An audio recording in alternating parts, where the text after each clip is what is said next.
Stéphane Guillon, bonjour. Vous êtes le président du groupe LR et apparenté au conseil municipal. Il y a quelques jours, le maire du 6e arrondissement, Pascal Blache, qui est membre de votre groupe, s'est officiellement déclaré intéressé par le siège de maire de Lyon. Il se verrait bien mener la liste LR et apparenté de droite et du centre aux prochaines municipales. Est-ce que vous avez informé d'abord de cette déclaration, de ces déclarations? Alors, bonjour Gérard Angel. Non, il ne m'avait pas informé directement cette fois, mais ce n'est pas une surprise puisqu'il l'avait déjà dit à peu près dans les mêmes termes l'année dernière dans le même journal, dans Le Progrès. Donc je n'étais pas surpris. Je crois qu'il est normal à 2 ans d'une échéance que des candidats potentiels se déclarent ou se dégagent. Le contraire serait gênant. Imaginez qu'à 2 ans d'une élection, nous n'ayons aucun candidat potentiel. Vous seriez en train de me dire, mais que faites-vous ? Vous ne savez pas compter parce qu'on n'est pas à 2 ans d'une élection, on est à 3 au minimum et peut-être 4 si elle est reportée d'1 an. Alors non, l'année 2017 pour nous est quasi terminée. Si elle n'est pas reportée, ça sera 2 ans et quelques mois, je suis d'accord. Bon, allez. On chipote. On chipote. Bon, dites-moi, vous le soutenez, Pascal Blache? Mais le problème aujourd'hui n'est pas de savoir qui soutient qui, le problème est de travailler. Préparer 2020, c'est ce que j'ai dit dans une interview du Progrès il y a quelques semaines.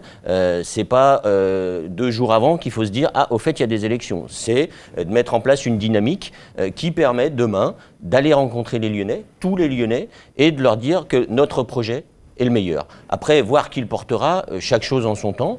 D'autres noms circulent aujourd'hui. Il n'est pas le temps de mettre les hommes avant les idées. On a cette fâcheuse tendance souvent poussée par la presse de vouloir mettre les hommes avant de mettre les idées. On a vu ce que ça avait donné au présidentiel. Je pense que ce n'était pas forcément une bonne idée. Aujourd'hui, il faut travailler. Et en tant que président de groupe, moi, mon job, c'est de faire travailler les élus, c'est de faire travailler les Lyonnais sur un projet qui soit crédible et enthousiasmant, parce qu'il faut faire rêver aussi les Lyonnais sur des choses. Ça passe par un travail de fond, connaître les dossiers, savoir comment fonctionne la ville.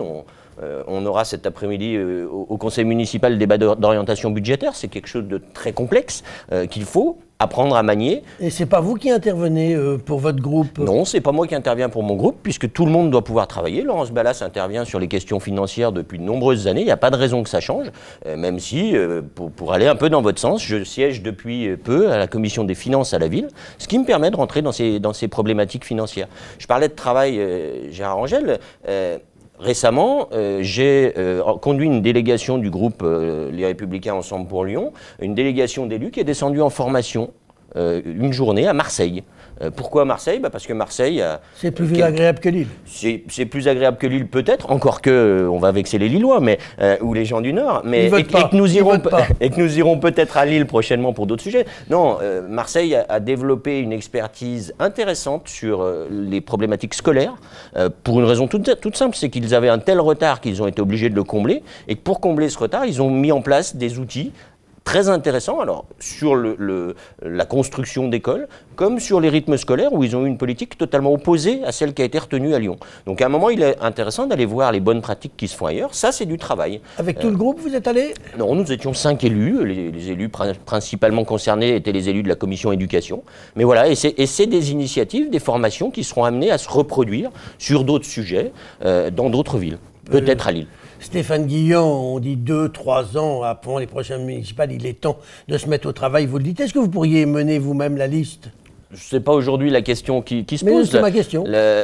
Pourquoi pas, si mes amis politiques et les instances politiques estiment qu'à un moment j'ai les épaules pour et que je suis le mieux placé pour le faire, je ne me défausserai pas, je pense que je ne me défausserai pas à cette responsabilité. Maintenant, ce n'est pas le sujet du jour. Aujourd'hui, le sujet du jour, c'est de travailler, de connaître ses dossiers et de bâtir un beau projet. Avant de nous quitter, Stéphane Guillon, on a appris la semaine dernière que Nora Berra avait démissionné de LR, les Républicains.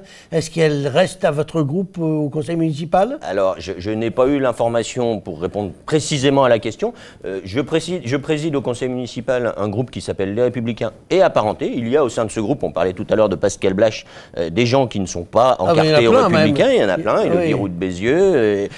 On se demande s'il reste des Républicains d'ailleurs. Il y en a encore quelques-uns, Et donc, elle peut avoir toute sa place dans le groupe et y rester au titre des apparentés si elle le souhaite. Eh bien, rendez-vous au conseil municipal ce soir. Stéphane Guillon, je vous remercie. Merci beaucoup.